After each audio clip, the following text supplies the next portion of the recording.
Bienvenue à toutes et à tous, mesdames et messieurs. Je vous salue dans le nom de Jésus-Christ de Nazareth. C'est un bonheur, une joie de vous retrouver encore une fois nombreux dans le cas, n'est-ce pas, de votre émission Intervention surnaturelle. Oui, Intervention surnaturelle, c'est cette émission qui vous permet d'entrer en possession de votre bénédiction, oui, de la grâce, de la faveur, en tout cas de tout ce que Dieu a promis et réservé aux hommes qui l'invoquent. Sans plus tarder, nous allons vous demander de pouvoir incliner vos têtes et nous allons prier pour recommander ce numéro entre les mains de notre Dieu. Seigneur notre Père et notre Dieu, nous te sommes infiniment reconnaissants pour ta fidélité. Tu es fidèle à ton alliance et tu es fidèle à tes promesses. Même quand nous faillissons, même quand nous trébuchons, même quand nous tombons, tu es toujours là pour nous relever. Ton amour est incommensurable. Nous voulons te recommander maintenant ces moments. Nous te recommandons toutes les personnes qui sont connectées. Nous te recommandons toutes les personnes qui suivent et suivront en rediffusion cette émission. Nous prions, Seigneur, afin que ton esprit descende sur chacun d'entre eux, les bénisse, les remplisse, les fortifie et surtout leur donne l'intelligence afin de comprendre et de recevoir les mystères de ta parole pour une bénédiction nouvelle, pour une intervention surnaturelle. Je les bénis toutes et tous au nom de Jésus-Christ de Nazareth. Amen. Voilà, dans le cadre de votre émission Intervention surnaturelle, aujourd'hui nous allons parler de quelque chose de très très important. C'est le thème « Comment déclencher son miracle ?» Comment déclencher son miracle? Ils sont nombreux les chrétiens qui nous appellent, qui viennent en entretien, qui écrivent des messages, homme de Dieu, je ne sais pas comment faire, j'ai telle situation, ça a duré, je ne sais pas, je ne sais même plus comment prier. D'autres disent, homme de Dieu, je ne sais plus trop quoi faire, depuis que je suis à l'église, telle situation ne s'améliore pas. Et vous allez avoir comme ça des plaintes, des situations gênantes qui sont présentées régulièrement. Et on a envie de se demander, Seigneur, qu'est-ce qu'on doit encore faire? Eh bien, il y a toujours quelque chose à faire. La Bible déclare que ainsi en est-il de ma parole qui ne revient jamais à moi sans effet, sans avoir accompli son dessein. Donc, tout est dans la parole. Et si nous écoutons et recevons cette parole, il y a certainement une clé qui va nous permettre de déclencher notre miracle. Je vous invite sans plus tarder à prendre vos Bibles. Dans l'évangile de Matthieu au chapitre 5, au chapitre 8, à partir du verset 5. Matthieu chapitre 8, à partir du verset 5, nous lisons la parole de Dieu. Comme Jésus entrait dans Capernaum, un centenier l'aborda, le priant et lui disant « Seigneur, mon serviteur est couché à la maison, atteint de paralysie, souffrant beaucoup. » Jésus lui dit « J'irai et je le guérirai. » Le centenier répondit « Seigneur, je ne suis pas digne que tu entres sous mon toit. Mais dis seulement un mot et mon serviteur sera guéri. Car moi qui suis soumis à des serviteurs, j'ai des soldats sous mes ordres et je dis à l'un « va » et il va, à l'autre « viens » et il vient, et à mon serviteur « fais cela » et il le fait. Après l'avoir entendu, Jésus fut dans l'étonnement et il dit à ceux qui le suivaient « Je vous le dis en vérité, même en Israël, je n'ai pas trouvé une aussi grande foi. Or, je vous déclare que plusieurs viendront de l'Orient et de l'Occident et seront à table avec Abraham, Isaac et Jacob dans le royaume des cieux. » Je voudrais donc ici marquer une pause, sinon un stop, car la partie qui nous intéresse, effectivement, c'est celle du verset 5 au verset 10. La Bible dit « Jésus est entré dans Capernaum, cette ville, parmi tant d'autres, où Jésus a fait guérison, délivrance, pardon des péchés, purification des lépreux, mais vraiment des choses merveilleuses, au point que sa renommée le précédait. Sa renommée se répandait très très loin, jusqu'au-delà même de la nation d'Israël, dans les nations païennes. Et là, en Capernaum, un centenier, c'est-à-dire un chef militaire de l'armée romaine, va l'aborder et va lui présenter son problème. La première chose déjà que j'aimerais dire à quelqu'un, c'est que Jésus n'a jamais, je dis bien n'a jamais mis de restrictions ni de barrières pour qui a le droit de prier et qui n'a pas le droit de prier. Si on vous dit tel a le droit de prier, tel n'a pas le droit de prier, c'est faux. Qui que tu sois, je dis bien qui que tu sois, quelle que soit ta nationalité, ton rang social, ton ethnie, ta région, quelle que soit ta religion, quelle que soit ta croyance, si tu viens à Jésus, il t'accueille les bras ouverts, son oreille est attentive à ton cri et à tes doléances. Donc ce centenier aborde Jésus et lui pose son problème.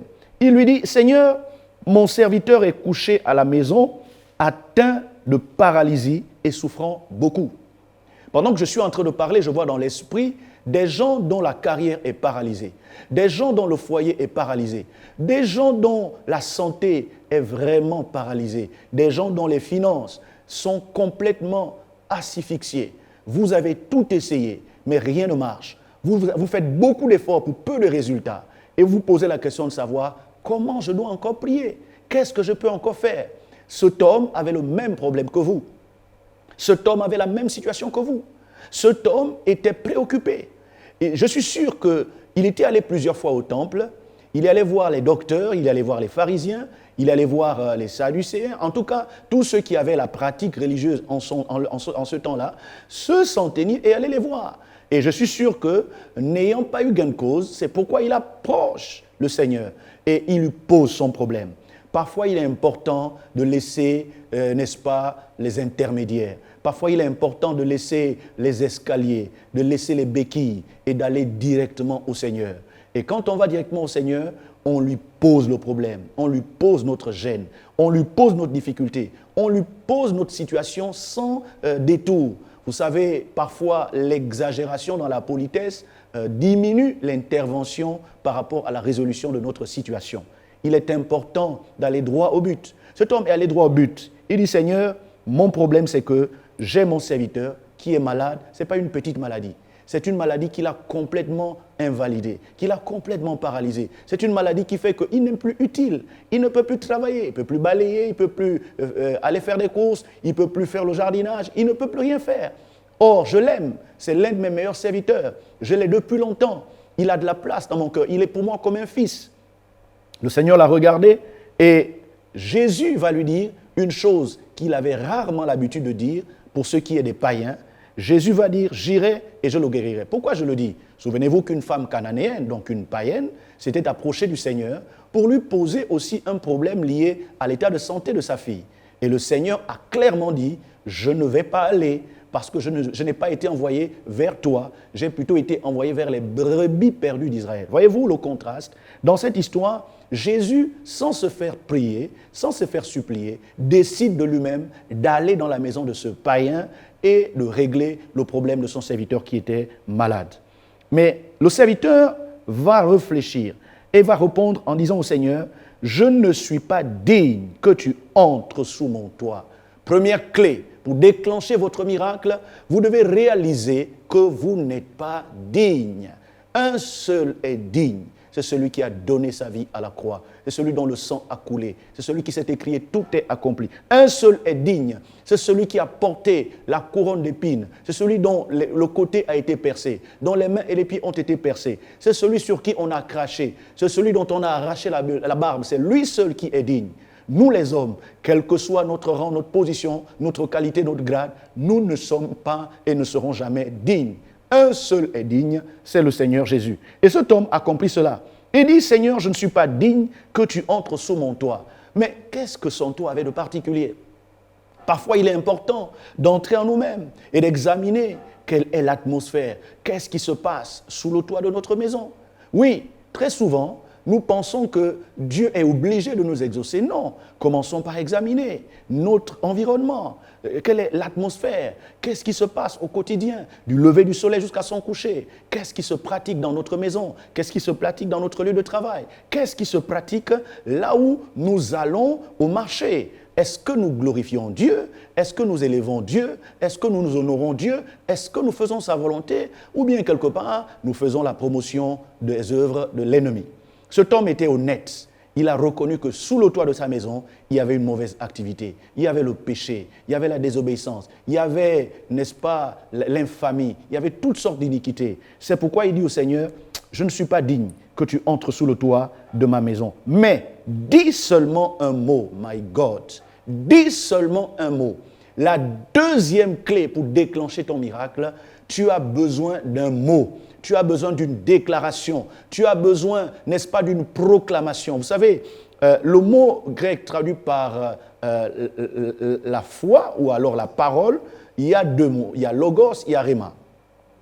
Quand on parle de parole en grec, on parle de logos et on parle de rhéma. Et ici, le centenier est en train de dire, ne me donne pas logos, mais donne-moi plutôt rhéma.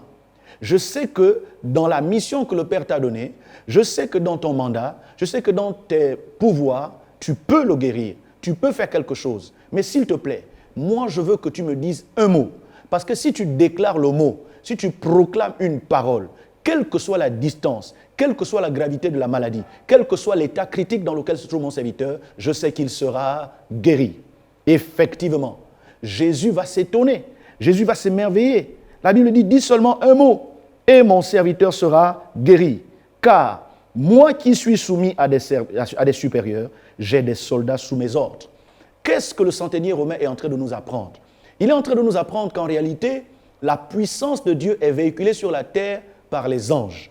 Or, les anges ne travaillent pas dans le désordre. Les anges sont hiérarchisés. Et parce que les anges sont hiérarchisés, les anges ont la capacité de prendre la parole du trône de Dieu et de la répercuter sur la terre.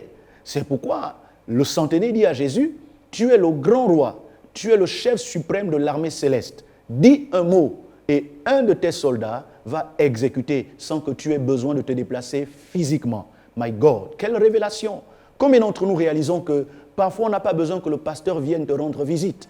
Parfois on n'a pas besoin que le pasteur te touche. Parfois on n'a pas besoin que le pasteur vienne à l'hôpital. Parfois on n'a pas besoin que le pasteur entre dans la chambre où tu es couché depuis 2-3 jours pour espérer et croire que Dieu va nous guérir. Non, parfois on n'a pas besoin de cela. On a juste besoin de comprendre et de réaliser que le pasteur opère sous l'onction et la puissance du Saint-Esprit. Et le Saint-Esprit est Dieu. Lorsque Dieu donne un ordre, il y a des myriades et des myriades d'anges disposés à exécuter les ordres divins. Et cela est très important. Un miracle va t'arriver, un miracle va se produire dans ta vie, maintenant que tu es en train de suivre cette émission, parce que tu es en train d'écouter la parole Réma, la parole ointe, la parole qui sort du trône de Dieu et proclamée par un choisi, un élu, un mandaté de Dieu. La Bible dit, j'ai des gens sous mes ordres. Quand je leur donne un ordre, ils vont. Quand je dis fais ceci, ils le font. Pourquoi? Parce que je suis leur supérieur, je suis leur autorité. Est-ce qu'il y a quelqu'un qui peut réaliser que Jésus est le roi des rois? Jésus est le Seigneur des seigneurs. Il est le créateur du corps humain. Il est le créateur de cette chair qui est comme une mécanique et dont lui seul détient la notice de fabrication et de fonctionnement. C'est très important de comprendre cela. La Bible dit que je peux dire à l'un va et il va, à l'autre viens et il vient. Et à mon serviteur fais cela et il le fait. Écoutez, lorsque vous lisez la Bible, on nous parle d'une piscine qui était dans le temple de Jérusalem. Cette piscine s'appelle en hébreu Bethesda. Et cette piscine avait pour fonction de permettre que les malades puissent être guéris quand un ange agitait les eaux. Le malade qui tombait le premier était guéri, quelle que fût sa maladie. Or, ici, en disant à Jésus, si je dis à mon serviteur, fais cela, il le fait, le centenier est en train de dire à Jésus, dis à tes anges la guérison là, dis à tes anges du miracle de se bouger un peu. Leur travail, ce n'est pas au ciel, leur travail, c'est sur la terre. Leur travail, ce n'est pas là où tout est parfait. Leur travail, c'est ici, là où il y a des problèmes. Et cela conforte ce que le Seigneur lui-même a dit quand il a déclaré, je cite, « Le médecin ne vient pas pour ceux qui sont en bonne santé, mais il vient pour ceux qui sont malades. Je ne suis pas venu pour ceux qui sont en bonne santé, mais je suis venu chercher ceux qui sont perdus, ceux qui sont malades. » Bien-aimé, il y a un ange, pendant que je suis en train de parler, qui est déjà dans ta maison, devant ton petit écran, devant ton Android, pendant que tu me suis, devant ta télévision. Il y a un ange qui est en train d'attendre maintenant que tu puisses harmoniser ta foi avec ce que je vais libérer comme parole, comme prière sur toi. Avant la fin de cette émission, il faut que tu comprennes que Jésus est déjà là par l'ange. Jésus est déjà dans ta maison par l'ange. Jésus est dans ta voiture par l'ange. Le Saint-Esprit qui est en moi fait que Jésus peut ordonner à l'ange et l'ange va faire exactement ce que Jésus-Christ lui-même aurait fait. Donc tu n'as pas besoin que je vienne dans ta maison, tu n'as pas besoin que j'aille dans ta boutique ou bien dans ton atelier ou dans ton garage. Non, tu as juste besoin d'écouter ce qu'ainsi parle l'Éternel. Et c'est formidable. Écoutez, la Bible dit qu'après l'avoir entendu, Jésus fut ému. Il fut dans l'étonnement. Est-ce que tu peux étonner Jésus par ta foi? Est-ce que tu peux étonner Jésus par ta capacité à accepter dans la simplicité le mot, la déclaration, la prière de l'homme de Dieu comme étant suffisante. Beaucoup veulent croire que Dieu a fait quelque chose si le pasteur prie pendant des heures et des heures, s'il transpire, il transpire, si sa voix est cassée, s'il titube. Là, tu commences à dire non, là c'est sûr que l'onction est là, là c'est sûr que Dieu va me guérir. Mais c'est faux. Cet homme-là a étonné Jésus parce qu'il a cru que la parole de Jésus transportait la puissance du ciel. La parole de Jésus faisait mouvoir les entités célestes. Vous savez, pour comprendre ce dont nous parlons, il suffit de voir comment fonctionnent les royaumes et les républiques. Prenons le cas d'un royaume. Lorsqu'un roi donne un ordre d'amener quelqu'un qui est à des centaines de kilomètres dans sa présence dans les 2 heures qui suivent, il parle seulement et l'armée se met en branle et localise, prend la personne et l'amène devant le roi. Et dans le cas de la République, c'est la même chose. Si le président ordonne que telle chose se fasse, on n'a pas besoin qu'il se présente physiquement. On n'a pas besoin qu'on le voie physiquement. Mais on a juste besoin du décret, de la décision. Dès qu'il a parlé, il y a une organisation, il y a une logistique de l'État qui se met en branle pour pouvoir exécuter la parole du chef de l'État. C'est pourquoi on l'appelle le chef de l'État. Et c'est la même chose avec Dieu. Dieu a ses serviteurs. Nous sommes ses représentants. Quand nous parlons, c'est comme si Dieu lui-même avait parlé. C'est Dieu qui parle à travers les apôtres, les prophètes, les pasteurs, les docteurs, les évangélistes. C'est Dieu qui parle à travers ses enfants. Et quand un enfant de Dieu parle, eh bien, Dieu valide. C'est pourquoi l'enfant de Dieu ne doit pas dire n'importe quoi. C'est pourquoi la bouche d'un enfant de Dieu est sacrée. La bouche d'un homme de Dieu est sacrée. Bien-aimé, Jésus est étonné. Il dit, waouh, même dans Israël, c'est-à-dire parmi les enfants de Dieu, parmi ceux qui vont à l'église tous les jours, parmi ceux qui jeûnent 3 fois, ceux qui font des veillées tous les vendredis, ceux qui, chaque dimanche, viennent faire des offrandes, parmi tous ces gens-là, je n'ai pas vu quelqu'un qui a une foi semblable à celle de ce centenier. La foi, bien-aimée, doit quitter les schémas que nous-mêmes nous traçons dans notre tête pour espérer que c'est à travers eux que Dieu va nous sauver, va nous guérir, va faire quelque chose. L'un des obstacles majeurs à la manifestation du miracle dans nos vies, c'est parce que nous traçons et nous établissons des chemins, des schémas par lesquels Dieu est censé passer. Qui t'a dit que Dieu va faire comme toi-même tu as prévu? Qui t'a dit que Dieu va faire comme tu as tracé? Dieu est souverain. Il est omniscient, omnipotent, omniprésent. Il fait ce qu'il veut, quand il veut, avec qui il veut et comme il veut. Ce dont tu as besoin, c'est qu'il agisse. Ce dont tu as besoin, c'est qu'il intervienne. Mais comment il va le faire? Ça, ce n'est pas de ton ressort. C'est pour cette raison que je voudrais amener quelqu'un à réaliser que c'est le temps d'entrer dans ce que j'ai appelé le déclenchement de ton miracle. La Bible dit, dans tout Israël, je n'ai pas trouvé une aussi grande foi. Si Jésus a dit, je n'ai pas trouvé une aussi grande foi, ça veut donc dire que la foi a des dimensions. Il existe une petite foi, il existe une foi simple, il existe une grande foi et il existe une très grande foi. Et il existe aussi l'absence de la foi. Quand on est devant l'absence de la foi, c'est l'incrédulité. Quand on a une petite foi, la petite foi produit des petits miracles. Quand on a une foi simple, la foi simple produit des miracles simples. Quand on a une grande foi, la grande foi produit des grands miracles. Et quand on a une très grande foi, eh bien, la très grande foi produit des très grands miracles. Quand on a une foi solide, on produit des miracles solides et durables. Chers amis, quittez l'incrédulité et entrez dans le royaume de la foi. Mais ne restez pas au b.a.-ba de la foi. Ne restez pas aux ABC de la foi. Cherchez à grandir. Cherchez à vous développer. Cherchez à développer vos muscles spirituels. La foi, c'est comme notre corps humain.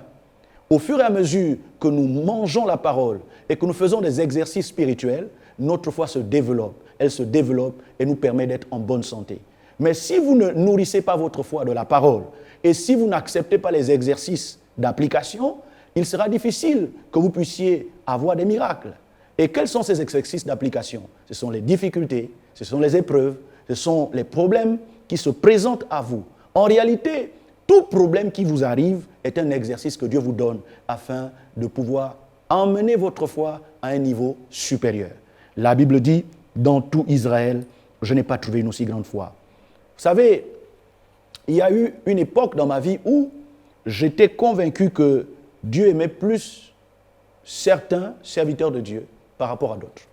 Il y a une époque de ma vie où j'étais convaincu que Dieu est plus avec certains pasteurs qu'avec d'autres. Pourquoi? Parce que je ne pouvais pas comprendre que vous avez des pasteurs qui jeûnent beaucoup, qui prient beaucoup, qui vivent dans la sainteté, qui vivent, mais vraiment qui dorment et qui se réveillent avec la Bible. Mais quand vous voyez leur vie, ils font pitié. Quand vous voyez leur rendement, ils font pitié. Quand vous voyez leur pouvoir d'achat, il est tellement fragile qu'ils sont endettés, je dirais même surendettés. Et juste à côté, vous allez avoir des gens qui n'ont même pas leur consécration, qui n'ont même pas leur spiritualité, qui n'ont même pas le niveau de crainte de Dieu qui est le leur, mais qui baignent dans la bénédiction, qui baignent dans vraiment la prospérité et qui, on a l'impression que tout ce qu'ils entreprennent, ça marche. Ils ont des grandes églises, ils ont la bénédiction, tout le monde les respecte, des rois, des présidents veulent les écouter parce que quelque part, ils leur inspirent confiance. Où est le problème? Le problème est au niveau de la foi. On peut avoir la foi, mais ne pas avoir la foi qui correspond à la situation qui est devant toi. Donc, chaque fois qu'une situation se présente, comprends que c'est une occasion que Dieu te donne pour pouvoir monter un peu afin de t'ajuster, pour pouvoir renverser cette montagne, parce que chaque fois que tu renverses une montagne, ta foi monte. Chaque fois que tu renverses une montagne, ta foi monte jusqu'à ce qu'elle soit tellement élevée que quelle que soit la montagne qui peut encore se présenter devant toi, elle ne te renversera jamais, mais c'est plutôt toi qui renversera et déplacera cette montagne. C'est pourquoi dans Matthieu 17, Luc 9 et Marc 9, on nous dit que si quelqu'un dit à cette montagne, ôte-toi de là et jette-toi dans la mer, s'il ne doute pas dans son cœur, mais croit que ce qui dit arrive, il le verra s'accomplir. Chers amis, bien-aimés dans le Seigneur, vous pouvez déclencher ce miracle. Vous pouvez obtenir cette bénédiction. Vous pouvez sortir de cette crise, de cette situation. Cette montagne n'est pas trop grande devant la puissance de Dieu. L'Éternel a dit à Zorobabel, « Qui es-tu, toi, grande montagne, devant Zorobabel? Tu seras aplani. » Le plan de Dieu, c'est de déplacer nos montagnes. Le plan de Dieu, c'est de nous donner la victoire. Le plan de Dieu, c'est de nous faire sortir de la vallée. Le plan de Dieu, c'est de nous faire traverser le désert. Le désert n'est pas le point final, n'est pas l'escale finale de ton voyage. Le désert n'est qu'un passage obligé et obligatoire. La finalité, c'est Canaan, la bénédiction, la stabilité. Et j'aimerais te dire, tu peux faire cette expérience. Dans ma vie, j'ai expérimenté la fidélité de Dieu. J'ai vu comment, dans les moments les plus difficiles, Dieu m'a permis de me relever. J'ai vu comment, dans les moments de désespoir, vous savez, il y a un temps où les gens seuls ne sont pas là à être désespérés, mais vous-même, vous êtes convaincus que vous n'avez plus le droit d'espérer. Non seulement les gens ne croient pas en vous, mais vous-même, vous avez cessé de croire en vous. Pourquoi? Le degré de la galère, de la difficulté, le degré du problème. Or, j'ai compris qu'il fallait que je passe par toutes ces vallées afin que Dieu me rende capable d'expérimenter le miracle, non pas une fois, non pas deux fois, mais tous les jours. Parce que la règle divine veut que les miracles nous accompagnent. La Bible dit, voici les miracles qui accompagneront ceux qui auront cru. Je suis avec vous tous les jours. Donc si le Seigneur est avec moi tous les jours, alors tous les jours, les miracles doivent m'accompagner. Alors les miracles vont m'accompagner si je marche dans l'humilité. Les miracles vont m'accompagner si je marche dans la faim et la soif d'écouter les instruments de Dieu, le canal, le moyen par lequel Dieu me parle, mon prophète, mon leader, celui qui est ma couverture spirituelle, celui qui intercède pour moi, celui qui jeûne et prie afin de me donner la nourriture qui convient à ma situation. Je dois chercher à l'écouter, quelle que soit la situation qui se présente. Même si moi-même, je suis intelligent, j'ai déjà des solutions, mais il est important que j'écoute qu'est-ce que l'homme de Dieu a à dire par rapport à cette situation. Ce centenier l'a appris et l'a compris. C'est pourquoi il a dit, je suis devant la bonne personne. Je n'ai même plus besoin d'aller à gauche, à droite. Il faut juste qu'il dise un mot. Aujourd'hui, je déclare que tu es guéri au nom de Jésus-Christ. Aujourd'hui, je déclare que tu es béni au nom de Jésus-Christ. Aujourd'hui, je déclare que tu es délivré de cette oppression au nom de Jésus-Christ. Aujourd'hui, je déclare que tu réussis et tu triomphes de tous tes ennemis. Je déclare que tu es plus que vainqueur.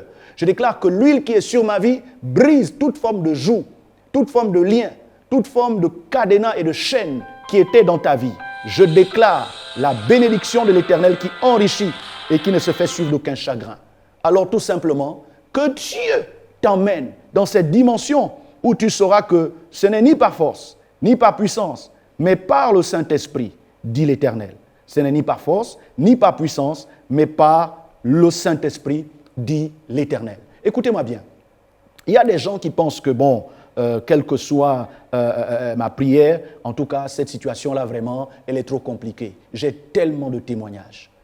Je vous dis simplement, pendant que je suis en train de parler, la puissance de Dieu est en train de vous localiser.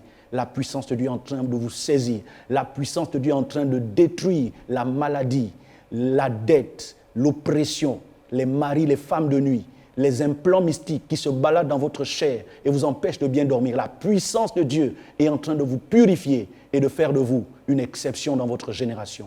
Permettez que je prie. Éternel Dieu vivant d'Israël, merci parce qu'aujourd'hui encore, tu suscites une armée d'hommes et de femmes capables de déclencher leur miracle, de déclencher leur bénédiction, de déclencher ta puissance dans leur vie, quelle que soit la situation qu'ils traversent, quel que soit le problème, quelle que soit la difficulté, quel que soit le fardeau. Tu as dit, venez à moi, vous tous qui êtes fatigués et chargés, et je vous donnerai le repos. C'est pourquoi, Seigneur, j'élève ma voix afin que ta grâce les surprenne maintenant. Visite-les et surprends-les par ta bénédiction. Surprends-les par des signes. Surprends-les par des prodiges. Surprends-les par des miracles. Qu'une intervention surnaturelle leur soit accordée maintenant. Je bénis leur maison. Je bénis leur carrière. Je bénis leur santé. Je bénis leurs études. Je bénis leurs enfants. Au nom de Jésus-Christ de Nazareth, je décrète et je déclare qu'à partir de maintenant, ils entrent dans la liberté glorieuse des enfants de Dieu. Qu'il en soit ainsi au nom de Jésus-Christ de Nazareth. Amen. Voilà, je voudrais juste vous rappeler que cette émission est votre émission. Si vous ne voulez pas rater les vidéos de cette émission, abonnez-vous à cette chaîne YouTube. Voilà, vous avez la cloche juste à côté. Vous vous abonnez et ainsi vous aurez régulièrement la notification de nos vidéos. Aimez et partagez-nous votre expérience. Envoyez-nous vos commentaires et nous allons continuer à prier pour vous. Alors, pour envoyer, n'est-ce pas, vos requêtes de prière, vous les envoyez au plus 241 62 426 46 68. Et pour tout don, pour toute offrande, pour toute dîme, pour toute semence, pour toute action de grâce, vous les faites au 074 80 85 85. 074 80 85 85. Ça a été un plaisir pour nous de vous avoir nombreux. Que Dieu vous bénisse et à plus tard.